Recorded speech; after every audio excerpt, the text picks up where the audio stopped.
Gimana nih MCU? Udah bulan Februari tapi trailer dari Fantastic Four First Step nggak juga muncul. Kalah nih sama Superman.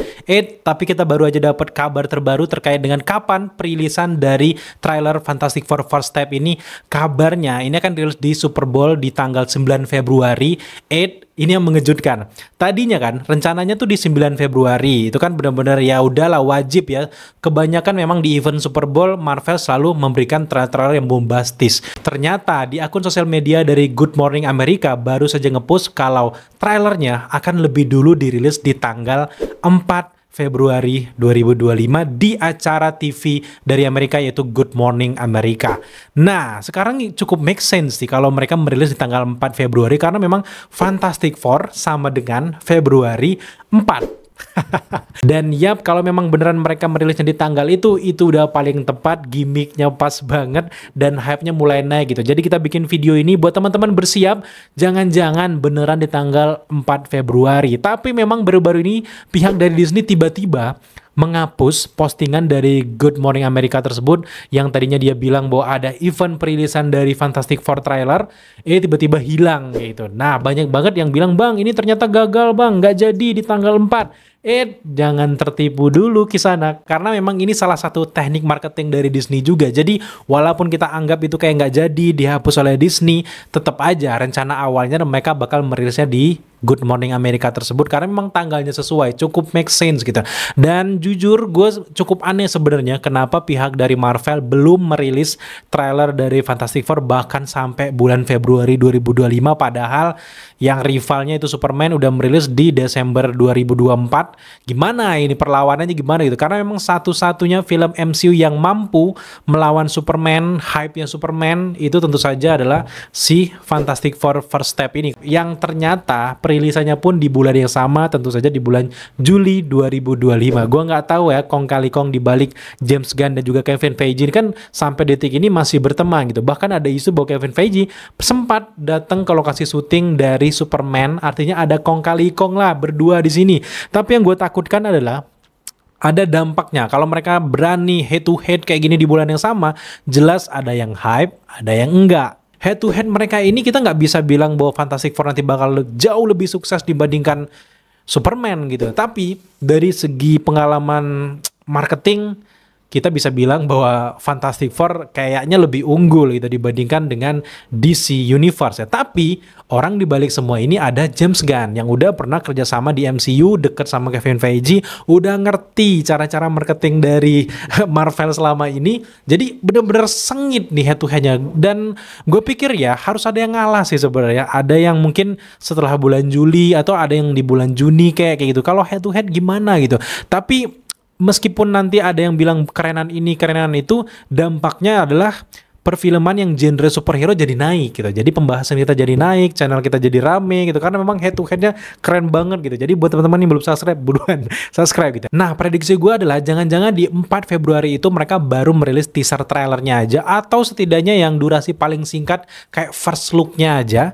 Nah, trailer yang sebenarnya itu bakal dirilis di event Super Bowl di tanggal 9 Februari. Itu bakal durasinya mungkin sampai 3 menitan. Kalau memang tekniknya kayak gitu, hype-nya bakal kebangun tuh boom kebangun, itu bakal keren sih. Dan gue akui ya kalau mau head to head soal marketing udahlah MCU lah paling juara itu dibandingkan sama Superman gitu. Tapi secara kualitas tunggu dulu, kita lihat dulu. Dan gue juga sempat dengar beberapa reaction orang di luar sana yang orang dalam yang sudah sempat nonton trailer ini, kebanyakan katanya mereka yang nonton di ruangan itu puas dengan trailer dari Fantastic Four.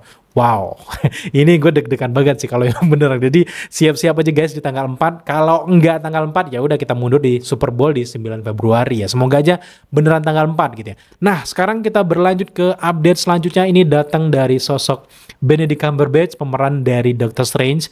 Kalau di video sebelumnya gue bilang bahwa dia menurut beberapa keterangan dari Variety, wawancaranya dengan majalah Variety, bahwa dia nggak akan join di Avengers Doomsday.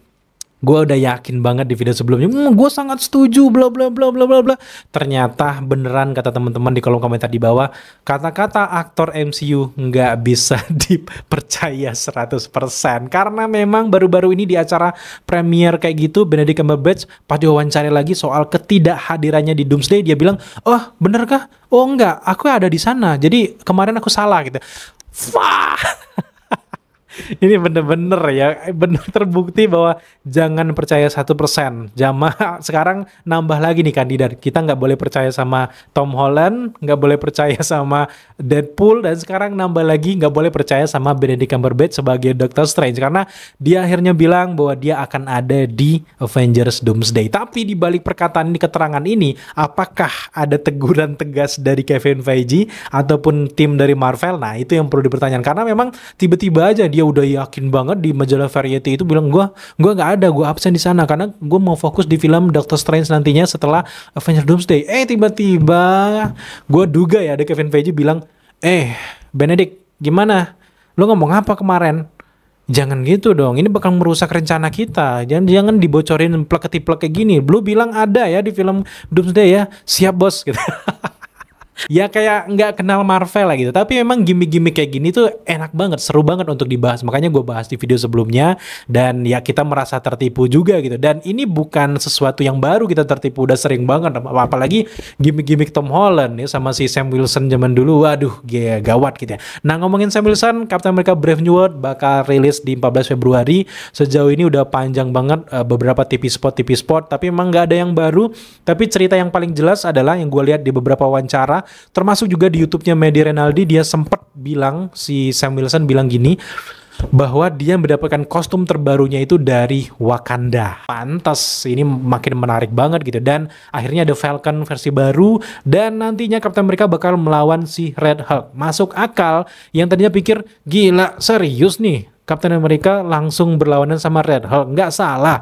Sekarang masuk akal karena kostumnya, teknologinya berasal dari Wakanda. Pasti kalian bertanya-tanya, gimana korelasinya kok Sam Wilson bisa dikasih teknologi Wakanda, sedangkan dia nggak dekat-dekat amat sama Wakanda. Ternyata di wawancara sama Mehdi Renaldi tersebut juga dibocorin bahwa sebenarnya dia itu nganterin Bucky ke Wakanda. Akhirnya di sana dia kenalan, dapat kayak istilahnya tuh terima kasih dari Wakanda dan juga Shuri, dikasihlah kostum upgradean dari Captain America ini. Boom, jadinya kayak gitu, sekeren itu seperti yang kita lihat di TV spot, di trailer.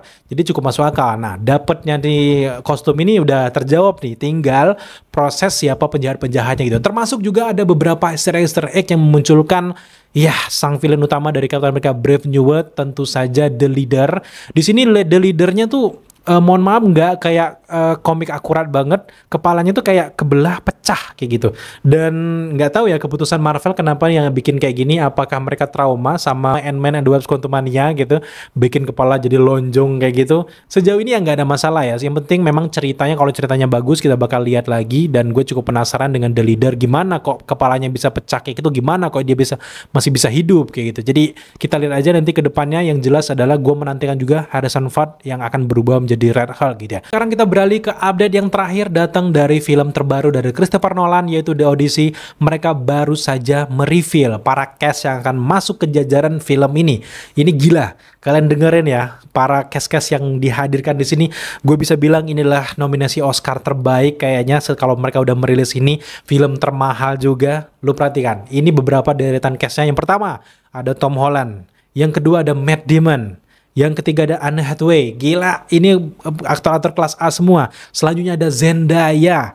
Kemudian juga ada Lupita Nyong'o. Selanjutnya ada Robert Pattinson. Bahkan yang paling gila lagi di sini ada John Bernthal. Gila, dia kan memerankan si The Punisher. Sekarang masuk ke project-project dari Christopher Nolan. Wow. Selanjutnya setelah John Bernthal di sini ada Elliot Page, ada Himesh Patel, John Leguizamo, dan yang terakhir ada Benny Safdie. Wow. Ini semua aktor-aktor keren, kelas A semua rata-rata. Jadi bisa bayangkan semahal apa filmnya. Jadi buat teman-teman yang belum tahu, film Christopher Nolan tentang Odyssey ini tentang apa sih bang? Nah, Odyssey ini merupakan salah satu puisi epik terbesar dari zaman kuno yang ditulis oleh Homer, seorang penyair Yunani kuno. Nah, puisi ini dianggap sebagai salah satu karya sastra paling penting dalam kanon barat dan terus dipelajari hingga hari ini karena kekayaan tentang tema, narasi, dan juga karakternya. Dimana kalau kita berlatar dengan dari puisi Odyssey tersebut memang ceritanya akan mengisahkan petualangan Odysseus dalam perjalanan pulang ke kerajaan Thacha setelah perang Troya. Nah, ini kalau kita lihat dari gambaran ceritanya kurang lebih kayaknya 11-12 sama Dune ya. Jadi buat teman-teman yang otaknya suka mikir keras kayak gitu, suka film berkualitas, sinepil parah, si paling sinema gitu. Jadi ini salah satu yang paling cocok sih. Dan sejauh ini sih film-film Christopher Nolan gak ada yang mengecewakan ya. Apalagi udah dia tayang di IMAX, udah di the best parah. Ini salah satu film yang kita tunggu juga. Jadi tungguin terus update-nya. Kalau ada update terbaru, gue pasti akan menginformasikan ke kalian semuanya guys. Nah, sejauh ini itulah daily update kita di hari Minggu ini. Selamat beraktivitas buat teman-teman semuanya. Tapi buat teman-teman yang belum subscribe channel ini, thank you kalian udah nonton ini. Tapi bantu kita dengan cara subscribe, like, komen, dan share. Serta jangan lupa juga untuk nyalakan notifikasi agar kalian mengetahui apabila kita mengupload video setiap harinya. So, sampai jumpa di video update selanjutnya.